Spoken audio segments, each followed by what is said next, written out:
నాడిని వెంకటవెంబర్ నాగడవా వన్నమేనల్గు అందాలడ రాయంచులతోడ సుందర సస్య విస్ఫూర్తులతోడ వెరై పుత్తూరులో విరసిల్లు తల్లి అరగోద జీవుల కిరకల్పవల్లి శ్రీరంగ విమహ శ్రీలో కలిగి తోరపు రాగ మాధురులను సుఖి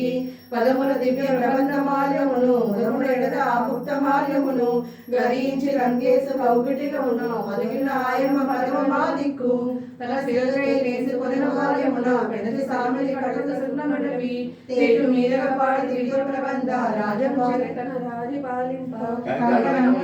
కళ్యాణ తినగా వెంకటపతికి నైవేద్యము కాగా నిన్ను గూర్పు మంచు కాముని వేడినావే అధికారమ సుమాయని పాడినావే ఈ రీతి ఏమరనీక ఏనాడు మమ్మేలవే కన్న తల్లి. 26 తమిళ కూడా చదువుతుంది.